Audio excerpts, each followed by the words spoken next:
পৃথিবীর সবচেয়ে বড় সাপ, বিশালতার গল্প। সাপ প্রাণীজগতের একটি বিস্ময়কর সৃষ্টি। প্রাচীনকাল থেকে সাপের অস্তিত্ব মানুষের কল্পকাহিনী, ধর্মীয় বিশ্বাস এবং বৈজ্ঞানিক গবেষণায় গুরুত্বপূর্ণ ভূমিকা রেখেছে। আজ আমরা আলোচনা করব পৃথিবীর সবচেয়ে বড় সাপ সম্পর্কে, যার আকৃতি, আচরণ এবং পরিবেশের সাথে সম্পর্ক আমাদেরকে প্রাকৃতিক জগতের বিস্ময় সম্পর্কে নতুন দৃষ্টিভঙ্গি দেয়। এই লেখায় মূলত আমরা অ্যানাকোন্ডা এবং পাইথনের কথা বলবো, যা বর্তমান পৃথিবীর সবচেয়ে বড় সাপ। অ্যানাকোন্ডার পরিচিতি। অ্যানাকোন্ডা হলো বৈডে পরিবারের বৈদায়ী অন্তর্ভুক্ত, যা পৃথিবীর সবচেয়ে ভারী এবং বৃহত্তম সাপ।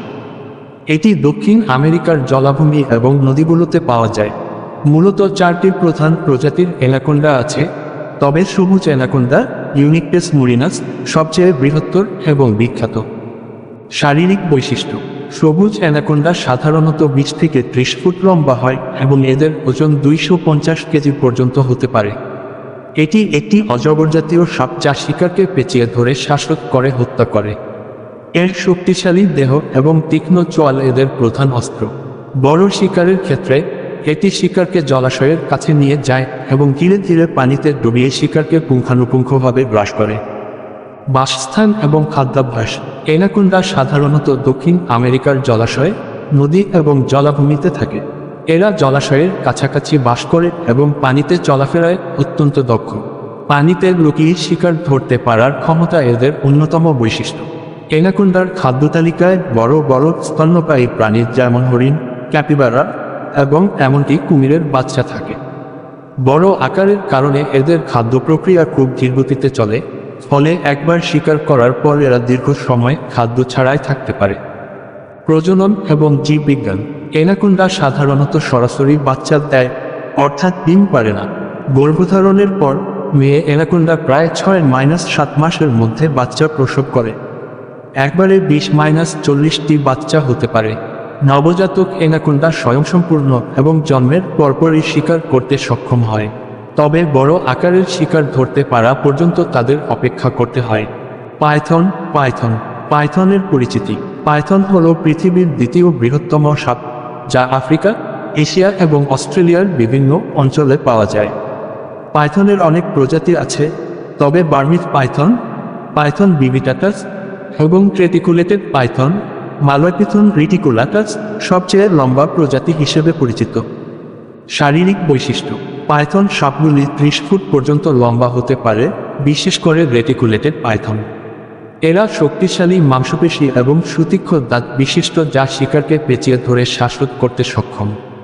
পাইথন সাপের ওজন সাধারণত 120 কেজি পর্যন্ত হতে পারে। এর গায়ের চামড়ায় বিভিন্ন ধরনের জটিল নকশা থাকে, যা পরিবেশের সাথে মিশে যেতে সহায়ক। বাসস্থান এবং খাদ্যাভ্যাস। পাইথন সাপ বিভিন্ন ধরনের পরিবেশে বসবাস করতে সক্ষম, যেমন বনভূমি, তৃণভূমি, জলাভূমি এবং এমনকি মানুষের বসতি অঞ্চলেও এদের দেখা যায়। এরা প্রধানত স্তন্যপায়ী প্রাণী এবং পাখি শিকার করে, তবে এরা অন্যান্য সরীসৃপ, এমনকি ছোট আকারের সাপও খেতে পারে। পাইথন সাপ তাদের শিকারকে পেঁচিয়ে ধরে শক্তভাবে চেপে শ্বাসরোধ করে শিকারকে হত্যা করে এবং তারপর ধীরে ধীরে শিকারকে গিলে ফেলে। বড় আকারের শিকার যেমন হরিণ বা শূকর গিলে ফেলার পর তারা দীর্ঘ সময় ধরে খাদ্য ছাড়াই বেঁচে থাকতে পারে। প্রজনন এবং জীববিজ্ঞান। পাইথন সাপ ডিম পাড়ে এবং মেয়েরা ডিমের উপর বসে ডিমগুলোকে সুরক্ষিত রাখে।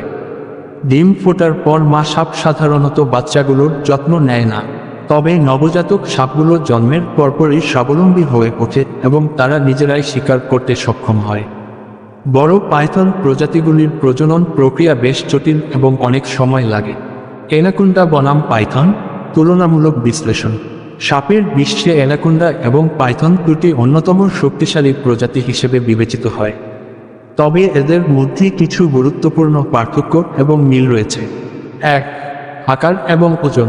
অ্যানাকোন্ডা আকারে অনেক বেশি ভারী, তবে পাইথন লম্বায় বড় হয়। সবুজ অ্যানাকোন্ডা পৃথিবীর সবচেয়ে ভারী সাপ, যেখানে রেটিকুলেটেড পাইথন সবচেয়ে লম্বা সাপ। 2. আবাসস্থল। অ্যানাকোন্ডা সাধারণত দক্ষিণ আমেরিকার জলাভূমি এবং নদীগুলোতে বসবাস করে, যেখানে পাইথন বিভিন্ন অঞ্চলে পাওয়া যায়, যেমন আফ্রিকা, এশিয়া এবং অস্ট্রেলিয়ায়। 3. শিকার ধরার কৌশল। অ্যানাকোন্ডা এবং পাইথন উভয়ই শিকারকে পেঁচিয়ে ধরে শ্বাসরোধ করে হত্যা করে। তবে অ্যানাকোন্ডা পানির নিচে শিকার ধরতে বেশি দক্ষ, যেখানে পাইথন সাধারণত স্থলভাগে শিকার করে। 4. প্রজনন পদ্ধতি। অ্যানাকোন্ডা সরাসরি বাচ্চা দেয়, অর্থাৎ ডিম পারে না।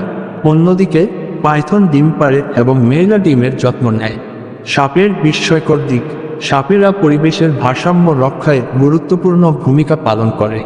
বড় সাপ যেমন অ্যানাকোন্ডা এবং পাইথন পরিবেশের শিকারী হিসেবে কাজ করে এবং অন্যান্য প্রজাতির সংখ্যাকে নিয়ন্ত্রণে রাখতে সহায়ক হয়।